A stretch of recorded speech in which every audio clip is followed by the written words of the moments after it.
दिल्ली में राहुल गांधी ने दिया भाषण और उत्तराखंड के पहाड़ों में गरमाई सियासत। कांग्रेस तो अपने नेता के साथ, लेकिन बीजेपी ने निकाली भड़ास। जिन कैबिनेट मंत्री पर सरेराह मारपीट का आरोप, वो हिंसा पर दे रहे गजब का ज्ञान। जब वीडियो हुआ वायरल तो लोग हंसने लगे। उत्तराखंड सरकार के मारपीट करने वाले मंत्री महोदय ने ऐसा साधा राहुल गांधी पर निशाना। आप पूरा बयान सुनिए और कमेंट करके बताइए क्या इनको ये हक बनता है। दिल्ली में राहुल गांधी ने भाषण दिया और अब उत्तराखंड में सियासी बवाल छिड़ा है। जिसे देखो वो राहुल गांधी पर निशाना साध रहा है। और गजब चौंकाने वाली बात यह है कि बीजेपी के वो मंत्री जिन्होंने खुद सरेआम सड़क पर शख्स को थप्पड़ मारा था, वो हिंसा पर ज्ञान दे रहे हैं। और नाम है इनका प्रेमचंद अग्रवाल, जो उत्तराखंड सरकार में कैबिनेट मंत्री हैं। प्रेमचंद अग्रवाल ने राहुल गांधी को निशाने पर लिया और जो कहा वो आप खुद सुनिए और फिर हमें कमेंट करके ये जरूर बताना कि क्या इनको ये सब बोलने का हक है। तो आपको जानकारी है कि आज जिस प्रकार से जो ताजा उदाहरण मैंने आपको दिया है, क्या तो उदाहरण नहीं है क्या? इसका जो आज 110 करोड़ हिंदू जो आहत हुए हैं, मैंने उस पर एक एक विषय आपके सामने रखा है। और मैंने आपको उदाहरण दिया कि तमिलनाडु में हिजबुल ताहिर के बारे में माननीय राहुल गांधी जी एक शब्द नहीं बोल रहे हैं। परसों एक महिला को और एक युवक को एक मुस्लिम समुदाय के द्वारा पीटा जा रहा है सरेआम, उसके ऊपर एक शब्द नहीं बोल रहे। तो कम से कम ऐसी चीज़ों को राहुल गांधी जी को, पूरे देश के लोगों को अपने साथ लेके उनकी बात रखनी चाहिए। जहाँ तक बात हमारे माननीय राहुल गांधी की है, मैं एक ही बात कह सकता हूँ कि राहुल गांधी जी कांग्रेस के बहुत वरिष्ठतम नेताओं में से हैं।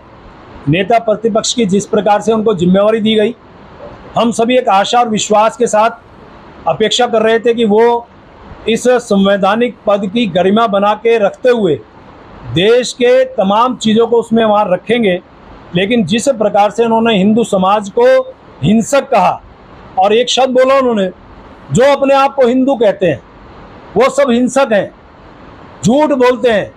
यानी इस प्रकार की भाषा हिंदू समाज न तो स्वीकार करेगी।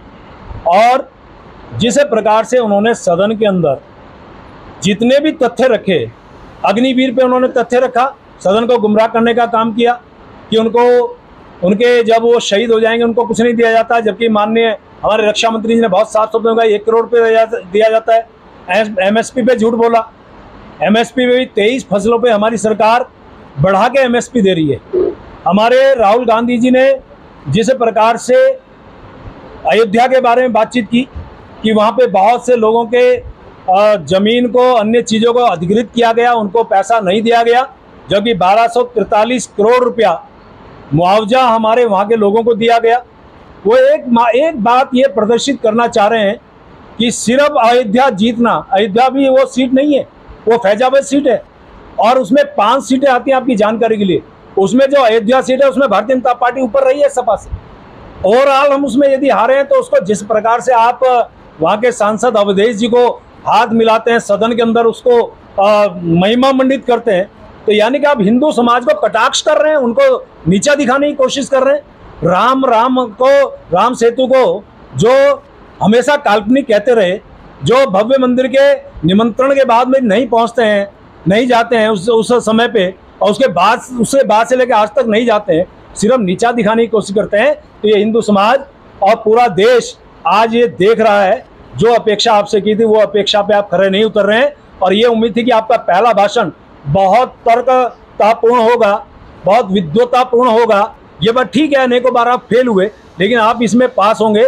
लेकिन इंदिरा गांधी जी, हमारे राजीव गांधी जी जैसे, अटल बिहारी वाजपेयी जी या लाल कृष्ण आडवाणी जी जैसे और सुषमा स्वराज जी जैसे नेताओं ने ये नेता प्रतिपक्ष की गरिमा बना के रखी, उस पद की गरिमा को भी आपने चोट पहुंचाई। राहुल गांधी ने बीजेपी वालों के हिंदुत्व पर सवाल उठाए और बीजेपी वालों ने पूरे देश के हिंदुओं को इसमें लाकर खड़ा कर दिया।